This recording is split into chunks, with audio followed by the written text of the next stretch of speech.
Whilst Josh is looking, my point is now this.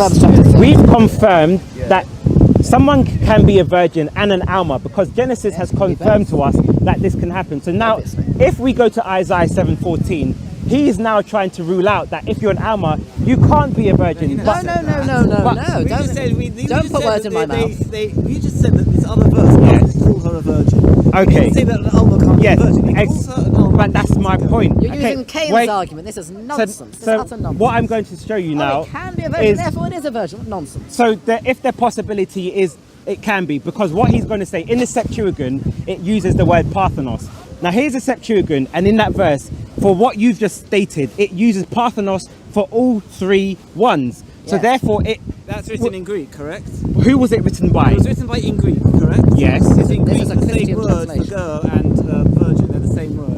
In Greek, you are a girl until you lose your virginity. And who was the Septuagint written by? Are you talking about the 70? Are you talking about the Septuagint in antiquity? Or are you talking about the Septuagint we have today? The Septuagint. Because this is not debated amongst scholars. If you look on Wikipedia, you can see this is true. Who was it written by? The Septuagint that we currently have is written by Christians. Who? We have the Isaiah scrolls. So I'm asking you, the Septuagint we have today was written by Christians. Who wrote the Septuagint originally? What was the original Septuagint? Yes. Or this Septuagint? Just semantics. Let's start with the that's beginning. Not semantics. Let's that's start the with the whole beginning. Argument you're about to make. I'm undermining the entire argument you want to make, and you're very annoyed. Answer the question. Who was the Septuagint written by? Just answer both. Well, I'll answer both. The first Septuagint was written by 70 rabbis. Don't cut me off.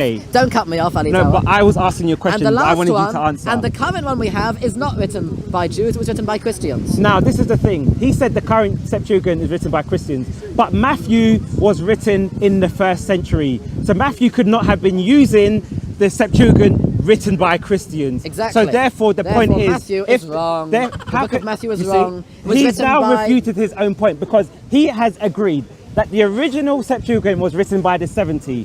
Matthew quotes from the Septuagint written by the 70. He does not quote from the Septuagint. Yes, he does. No, he doesn't. Because Matthew quotes from the Greek. Or if you look, any scholar will tell you, most of the biblical statements are taken from the Septuagint. The whole book is written in Greek. And all the Gospels and the Epistles are written in Greek. Because the structure of the sentences are different from the Masoretic text.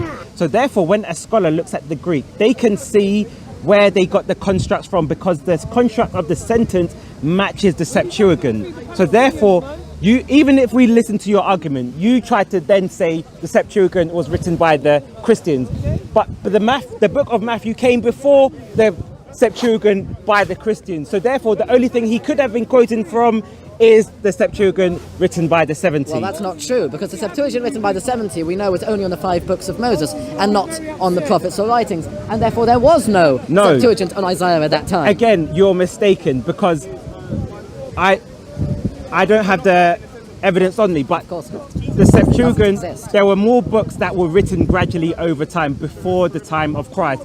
This is why Christians bring up this whole point of it referring to a virgin, but then Jews refer to this Masoretic and the Hebrew to say, well, it says Almah. But if you look at the writings of many of the quotations from Matthew, because he was obviously a Jew, and Matthew did not write the book of Matthew. He was writing. We're not going to go on a tangent, but again, the book of Matthew is written to a Jewish audience, so he actually uses more verses from the Old Testament, and he uses the Greek Septuagint for those verses, and scholars will confirm to you, because why? They look at the structure of how he quoted things, and the majority of what he says was taken from the Septuagint. Let me ask you a very simple question that you should be... Quick question about this. You're saying the Septuagint was written by Christians, the one that we've got now? Yes. I find that a little bit strange, because in Isaiah 9, the section where it goes, he'll be called Wonderful Counselor, the Mighty God, that isn't in the Septuagint. Why would a Christian... We're not talking about Isaiah 9, we're talking about Isaiah 7. But I'm saying in the Septuagint, that passage of the Septuagint doesn't have... Yes, but that's also been, that's been mistranslated. Miss that bit out, because that seems a little bit... Well, it's quite simple really, because that verse has been mistranslated. But why would the Christian... Why would they mistranslate a verse? Because they've got... No, I'm saying, why would the Christian mistranslate it in a way that seems to not back up the Christian theology. No, it mistranslates it in a way that does. No, I'm saying they miss out the bit that says it's the mighty God in the Septuagint, whereas in the Masoretic text it actually does. Because they're not quoting from the Septuagint. That's my whole point. Okay, so my whole point is they're not quoting from the Septuagint. But Josh doesn't know. He needs to read up. He needs to read up. Look, Josh needs to read up on his history because he's. This is very clear. Yes. Look, I have a very simple question for you. If you were writing the book of Matthew, okay, and you wanted to convince Jews of Jesus being the Messiah, and by doing so you wanted to prove that, you wanted to show that he.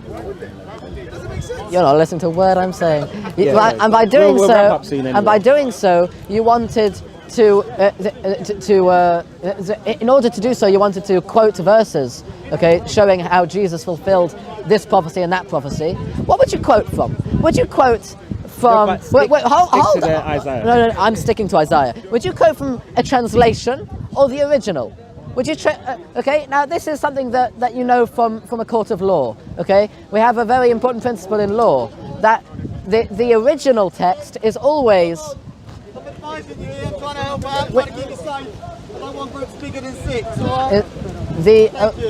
The original text is always what we consider instead of the translation, because a translation by nature is a commentary, because when you translate between different languages, things obviously are going to get lost, because different languages have different ways of saying things. Now, therefore, there's no reason to suggest that whoever wrote the Gospel of Matthew, and I highly doubt it was Matthew himself, whoever wrote that book, who was writing to try to convince Jews, would have decided to quote verses using a translation instead of the original Hebrew. That makes no sense. Why would somebody do that? Well, it is very clear why they would do that. In the first century, did they use the Targums or the Hebrew Bible? Well, they used both. Okay. Did a majority of the Israelites speak Hebrew in the first century? Well, the majority, I don't know statistics. I don't know. There wasn't a census done. Did it done. become a lost language? Well, at that point, it probably was not a lost language, no. So everyone spoke, because even if you go to scholarly consensus, they'll say most people spoke Aramaic. Yes, not Greek. Yes. No, they would have understood Aramaic, Greek as well, because only the Hellenized Jews would have understood Greek. Right. So my point is this. This is why people would have understood the Septuagint as well, because it was translated by Jews. Why? Because as it became part of the kind of Greek Empire and so forth, therefore we had... Your conversation, the speaking area is now closed. Okay. If you wish to carry on, you can go to Marble Arch or whatever, but this area has to be cleared now. Okay. Safe journeys. Right, should we wrap up? Yeah, we'll wrap up. We'll have to wrap up. I'll have to continue after lockdown.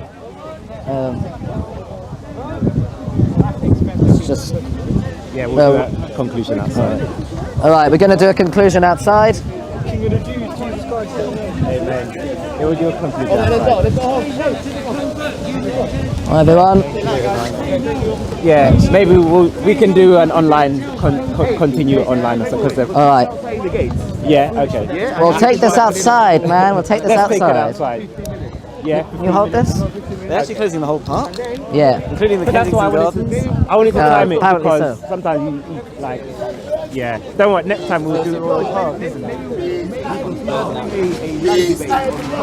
I don't know how to do that. I've never used Stream. I don't know how to do that. Right, so it's not Maybe my sister's more into the more into these technological things. I'm sure she explained to me how the camera works in the first place, so she can probably help me out. They're closing early. You said 6, but no, it's 6. Yeah, but today is 4:30. That's why. Yeah. What's the name of your YouTube channel? Jews at the corner. Jews at the corner. Yeah. Did you see one? I've seen you. Yeah. No, only your camera. Only the recording. The last one. Sorry? Yeah. Sorry, I'm just explaining. No. I've seen you on the Soho channel. Yeah. Paperboy. Yeah. I know you're paying 2 minutes. Still recording, I promise. I don't know, is it still recording? Yeah, it is. If it is, then you've got to see that guy yelling peace and love. You can edit that as you want. Yeah, I probably will. So Josh, we'll conclude, but we just do 3 minutes. We'll time it because All right, then. so it's not. Well, they're locking over. the gates. Yeah. When did they start doing this, locking the gates? Well, royal parks are usually closed at night. Oh, really? Yeah, they're probably closing early for COVID. These unsuspecting people have come into the park not knowing that they're about to be kicked out. They didn't do that last week. They did this last week. When I went for my walk and I came back, that was after night. You are the Messiah. King of kings. Can you... Is it still recording? Yeah. Do you have can you just do a quick time? Your turban. You on your phone or something? Okay. All right then. 3 minutes for you and then 3 minutes for me. Yeah. Where's the mic? Who's got the mic? All right, cool. Put it here. Yeah, but can't it pick up both of us? Yeah, but because it's... Look, you start your 2 minutes, and then I'm not Yeah. pass it allowed. over to him when it's 2 Okay. minutes. Yeah? All right, 2 minutes. Yeah. Can someone just 2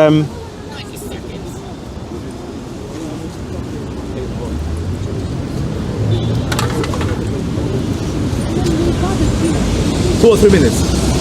3 minutes? Okay. Yeah. All right, stars. Now. Okay, so we've moved outside because we've been moved by the police. Now, basically what I was saying is that Matthew generally quotes from the Septuagint, which is the Greek, and anyone can go online and search that. So this is why there were certain things, or it was translated in Greek as Parthenos. So what Joshua was trying to say, he had different points. One, that Almah doesn't necessarily mean virgin, but obviously we went to Genesis 24, which shows there was 3 different words used for Rebecca, and one of them was virgin. So we have to think about the context of that time. People who were generally of that age were generally a virgin. So yes, Isaiah doesn't necessarily specifically mean Almah means virgin, but in the context of that time, it would have been perceived as a virgin. Just like if I say to someone an adolescent, they would also be seen as a virgin till like today, where it may not necessarily be true. Also, what Joshua will try and argue is that the structure of the sentence is past in the past tense. But Josh also knows you have something called is it the Vav conditional conversive, where in biblical Hebrew there is no such thing as past tense as we have in modern Hebrew. So when we look at the verses, there is something what we would describe as the prophetic tense. And if Josh can quickly go to Numbers, no, actually in Exodus, it talks about, you don't need to look at it, I'll find it, but it talks about, the Lord says to Moses, this day I have set you free. But the Exodus had not happened yet. So what we see many times in prophetic statements is that they can be spoken about in the past tense. And I'll try and find the verse for you and we can have a look at it. Okay, so in Let me response to what Paperboy has said, is this the end? Are we concluding now? No, we'll just do a few more. One thing I want to... Oh, okay, fine. So, in response to what Paperboy has said, first of all, the rabbis never made a Septuagint on the prophets, as I said before. Matthew was not quoting from a Septuagint, and there's no reason to quote from a translation when you can quote from the original, obviously. And furthermore, the verse in question, which Paperboy is talking about in Exodus, is not talking about a prophecy. This is not saying he doesn't mean I will set you free. When God says I have set you free, it means, and God does this a lot, it means that I have done it. It's as good as it means it's as good as done, because God's word, God always fulfills his word, and therefore whenever God says I have done something, okay, it doesn't necessarily mean that it's actually happened already. It means it's as good as done. Another explanation, not that one is necessary, is that of course God is above time, and therefore whenever God is looking upon something, it can have happened, it can not have happened. Right? He's above time. He sees all the events of time, past, present, and future, all at once, because he is God, obviously. And what else did you say? Oh yeah, of course.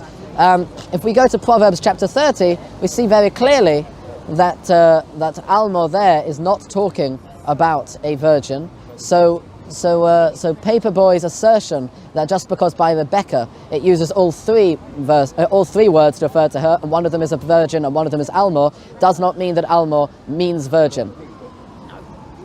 So, 3 minutes. okay. Yeah, I'll switch it over. That was 2 minutes 59. I was given 3 Yeah. minutes. That was So now again, Josh is confirming what I've been saying, and I'm gonna go into another point. So he just said that God speaks We're in. gonna have to wrap up. We're running out of battery. Okay. Although I did We'll do- believe I had to watch So another battery. Josh said that God is outside of space and time. So therefore he can talk about something in the past because it's already done.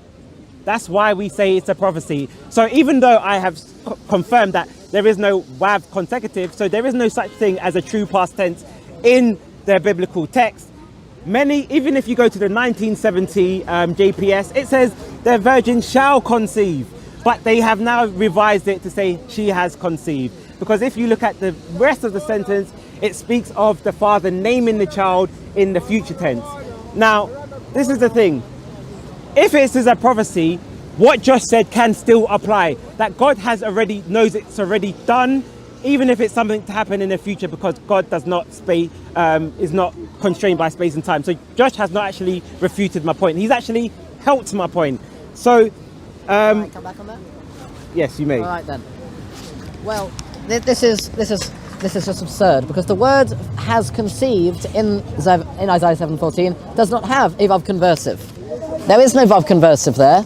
It is in the pluperfect. It says the word hora, which means has conceived. There is no vav conversive. The idea that there's no real past tense in biblical Hebrew is nonsense, because whenever you don't have a vav conversive and it's using what's known as the perfect form or the perfect tense, that is only past tense, or more accurately, the pluperfect tense, meaning had done already. Okay, there is no time when you find a pluperfect tense word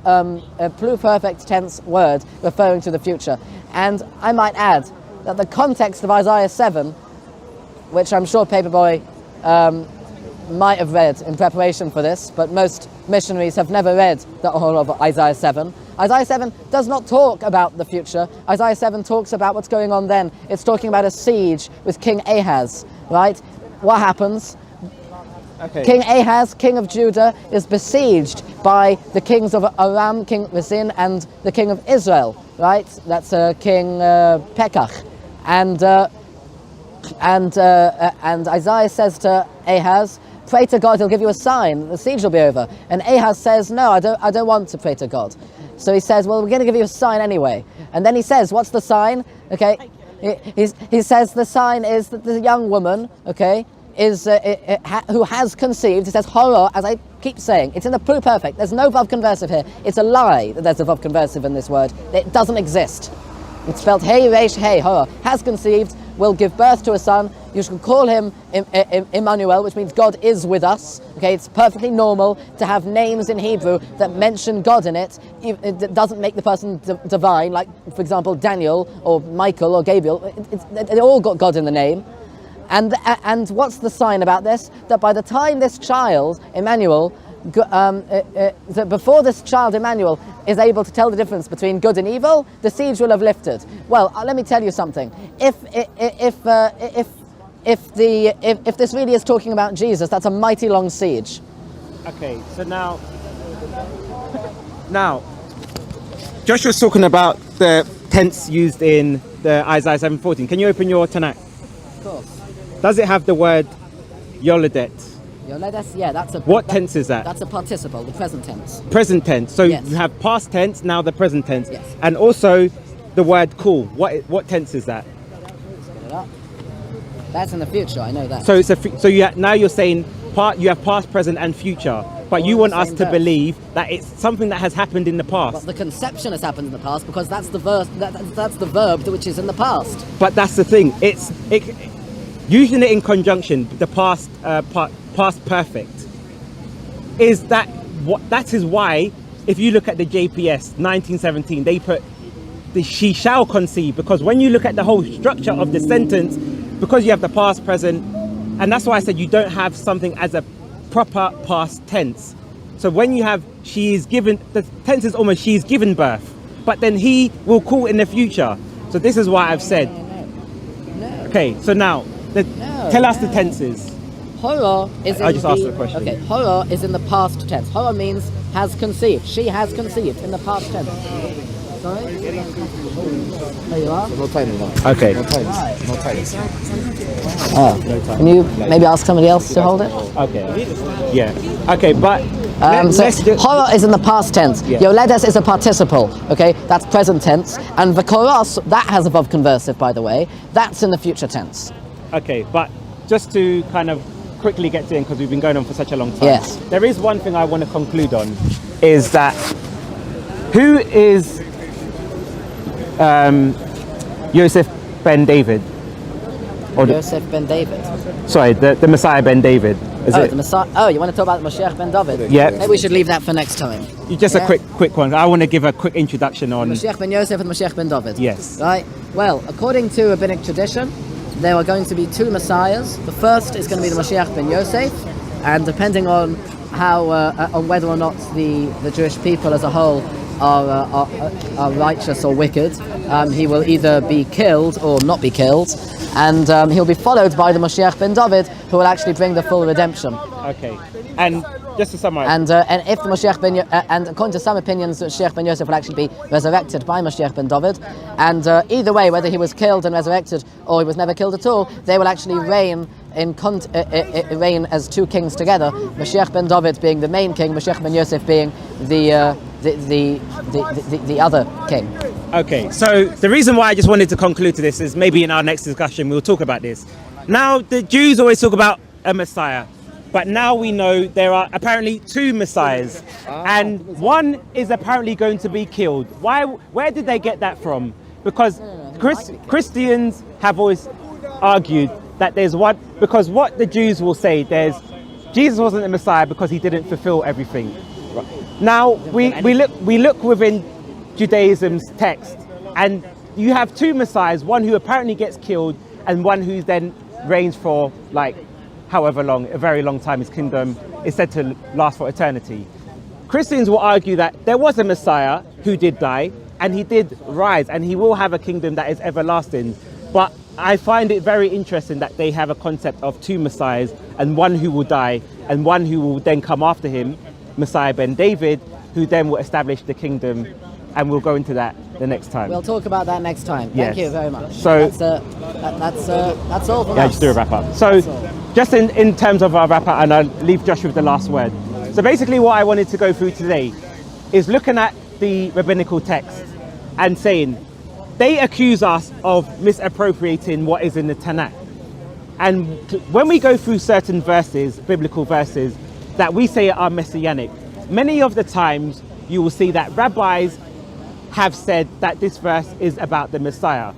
Even though rabbinical Jews today don't accept them, they may say it's about the nation of Israel or so forth.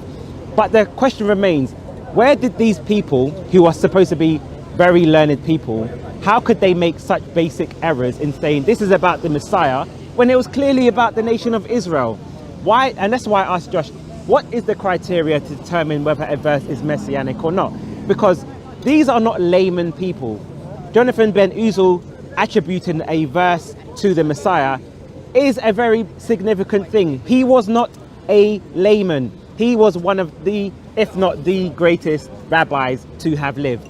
And he makes such basic errors in his Targum translation. So the thing is this, they accuse us Christians of misappropriating the text. But we even see rabbis who have said the same thing. So why, again, are Christians accused of abusing the text when even rabbis have read the text and assumed the same sort of things that Christians have? So in conclusion, what I will say is this. Those verses that you go through, if you accept they are messianic, there is no unequivocal way you cannot accept Christ as the Messiah. Because Jesus even said these sort of things. He was the stone that was rejected and is now the cornerstone. So if you then take the Jewish perspective and say, well, these verses aren't messianic, then it will not lead you to Christ. But it still doesn't resolve the problem that some of these rabbis thought it was messianic. So that's why I asked the question, what is the criteria to determine if something is messianic, and why did so many rabbis make an error in concluding that these verses were about the Messiah. Thank you for your conclusion. Just to conclude on my part. It seems that through this debate, Paperboy has not actually addressed any of the arguments that I made about the rabbinical text, which is why he moved so swiftly after I'd explained it all onto Isaiah 7:14. He didn't care about the arguments that I'd made, and he did not address a single one of them. My entire argument was that the Midrashim, these rabbinical texts that he is talking about, are all Agadic Midrashim, okay? Not intending to take verses literally, not intending to take verses in context, all intending to use verses out of context to illustrate points. And Paperboy failed to address this fundamental argument as to the nature of Midrash. And all of these rabbinical texts that he's quoting are indeed from Midrash, okay, or at least Midrashim quoted in the Talmud. And nobody would ever think that Zechariah 14:2 is talking about the Messiah. Nobody thinks that Isaiah 11:4 is talking about the kingdom of the Messiah coming back to him, okay, because nobody sees in the text the kingdom being taken away from him in the first place. Therefore, we see clearly that the rabbis were not quoting these verses in Isaiah 53 in context. They were using them to illustrate a point. And when we look at all the different verses, this is really the last point, when we look at all these verses, where all these times when the rabbis quote Isaiah 53, they all have one common thread. They are all talking about righteous Jews, whether it's all the righteous Jews, or just Rabbi Akiva, or just Moses, or just Pinchas ben Elazar, or just the Messiah, or whoever else, right? Or Jeremiah, according to some. It's all talking about righteous Jews, and that's the point, because the servant of God is the one who serves God, the one who serves God with all his heart and with all his soul. And that is really the message of the Tanakh, not a message of a dying Messiah figure born of a virgin for no apparent reason, and part of God himself, who gets to cleanse you of all your sins without you doing any effort.